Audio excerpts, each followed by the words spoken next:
Alright.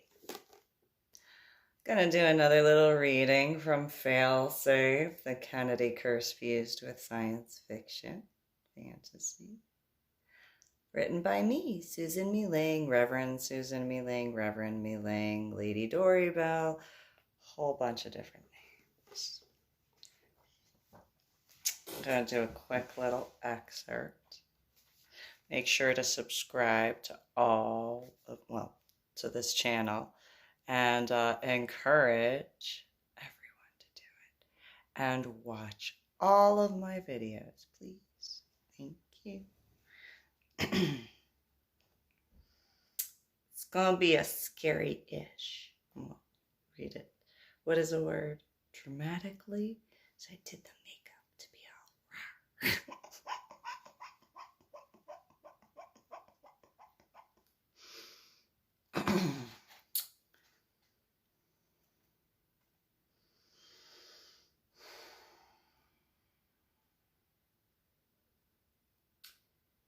Christopher choked up momentarily prior to rolling his eyes when explaining another loss of important government documentation had occurred, but it was found.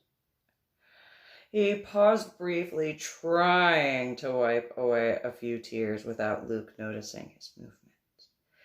Instantly curious, the second Luke noticed Christopher's finger when he wiped his pant leg. His intrigue for her story continued to expand.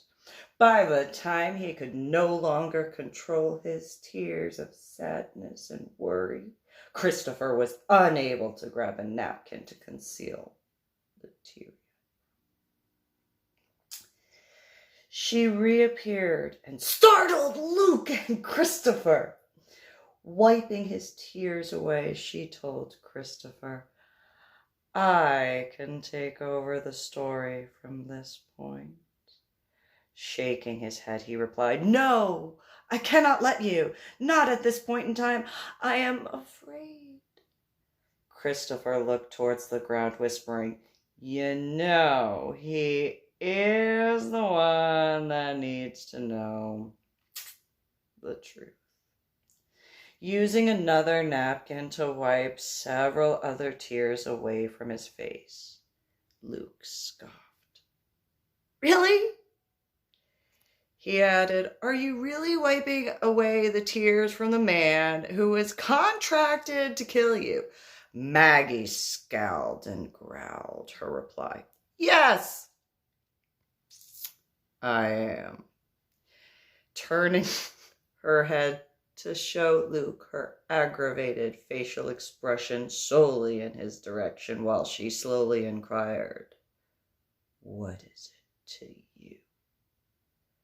Putting both hands up, Luke nervously said, "I was just verifying you were wiping away his tears, that's all."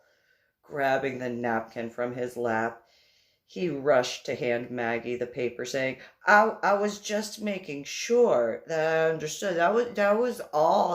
That's all." Rolling her eyes for Luke to notice as she accepted the napkin, Maggie blotted the last few tears away. Christopher waved her away while thanking her and turning his chair to face Luke head on. Christopher would not discuss any further details from the final meeting, but he repeated Maggie would explain the last parts in reference to the other portions of the story. Luke kept nudging and attempting to find a way to make either one divulge the information about the final meeting with the owner of the mercenary company, but he only made Christopher more angry. Snapping after another attempt to sneak a different question into the conversation, Luke finally got the memo. Backing off from asking anything further from the fourth conference, Christopher calmed down. After preparing another cup of coffee and taking a few sips, he felt ready to talk about the next phase from the company, while Maggie sat by.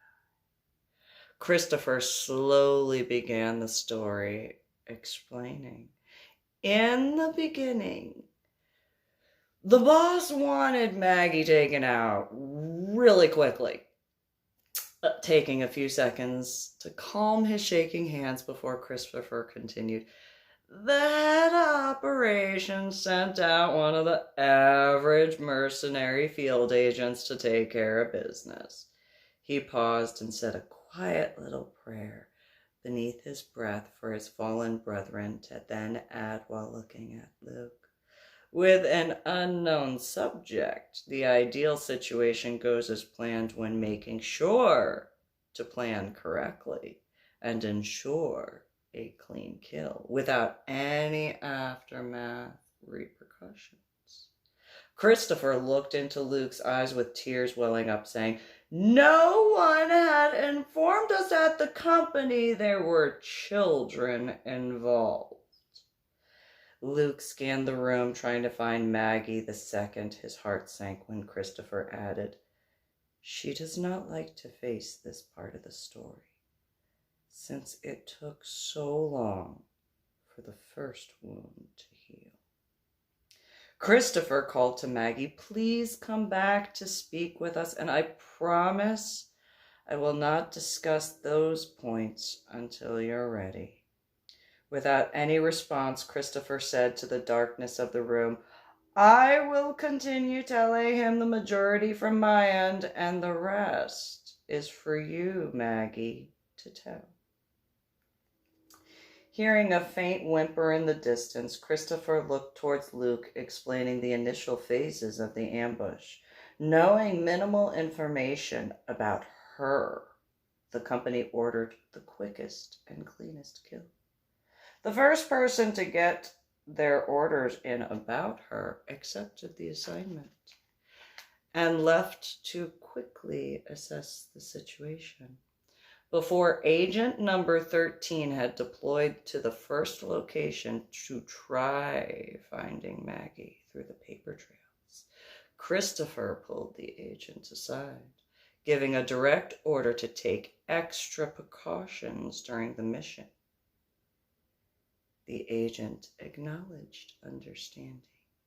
Agent 13 left the first location after spending more than 3.5 weeks wandering throughout the town, searching for the smallest sign of Maggie. With the unknown being traceable for the moment, the agent searched through the next known link.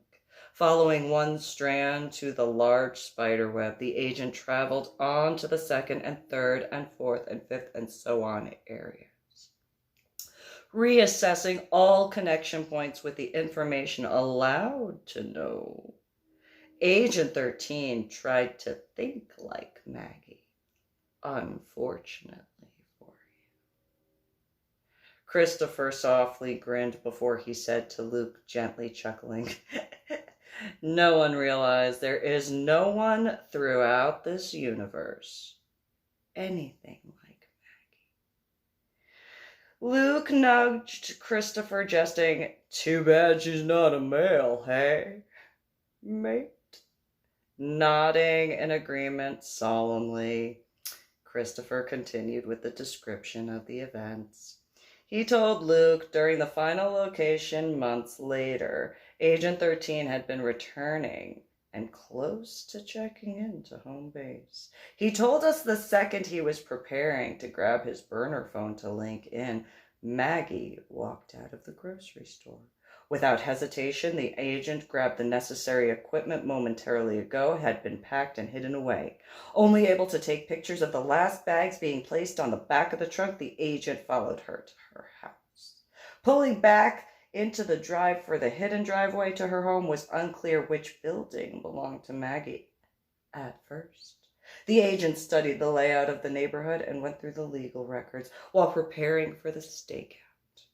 Due to the length of time Maggie had taken for this mission, agent number 13 had been aggravated. Christopher's tone of voice became softer with his explanation when discussing the events, telling Luke the situation had caused Agent 13 to have an itchy trigger finger when the time arrived. taking several moments before he talked about the agent taking the first available shot with a high-powered rifle, giving a brief description of that weapon. Using a scope with an adjustment for the barometric conditions to consideration for the bullet during the alignment of the shot, the semi-automatic rifle also had a boosting silencer. Christopher took a few seconds to himself, looking around the room. Unable to see Maggie anywhere within the shadows, he listened for the sounds of her footsteps. Once assured of the two males being alone, Christopher took a deep breath and prepared himself. Holding back tears, Christopher blurted, "The agent took the first available shot and thought she was seen within the building without anyone else." Pausing momentarily before crying, "No one told us she was taking care of her younger siblings' children and their two friends." Christopher wailed and threw his hands over his face. Luke covered his mouth, whispered in disgust, "Oh, dear gods."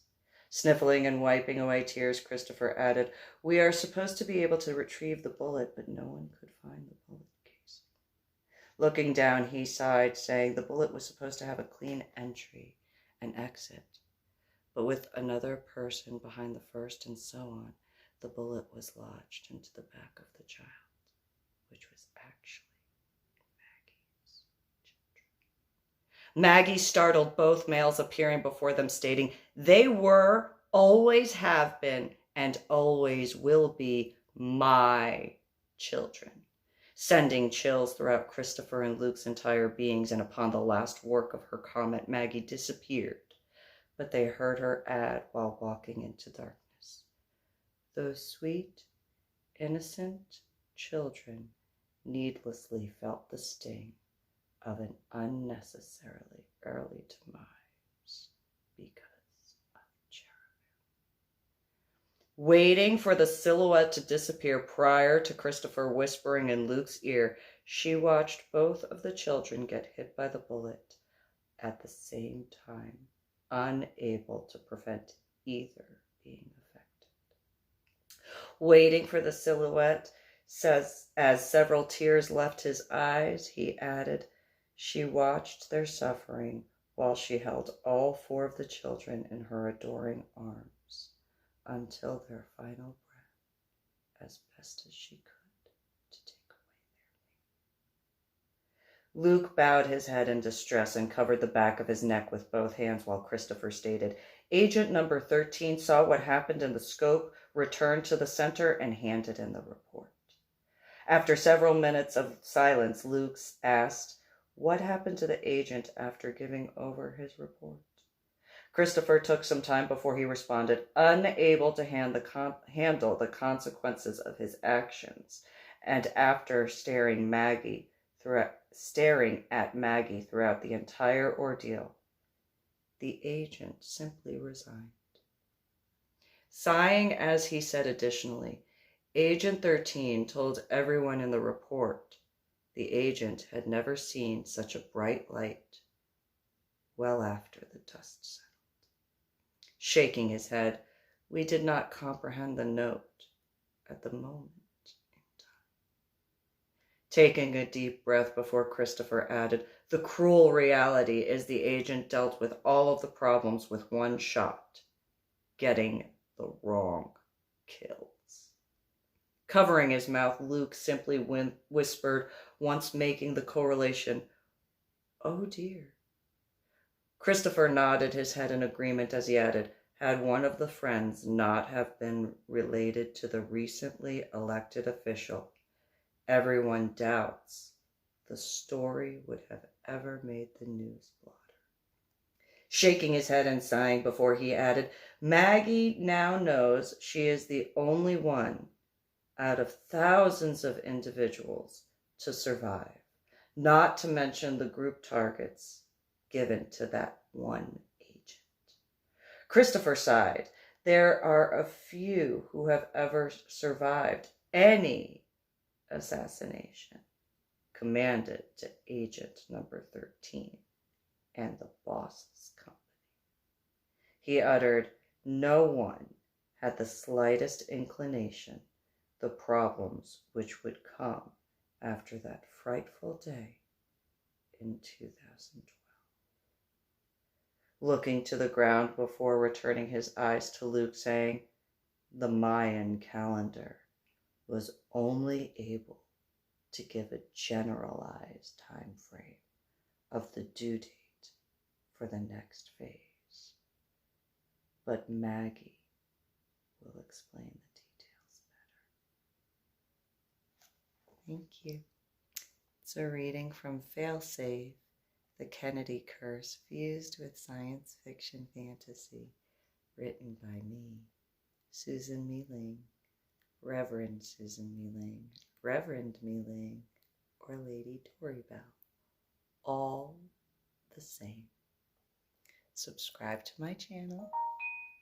Go to my website, www.susanmeeling.com, and you can find the links to purchase all of my books. Thank you.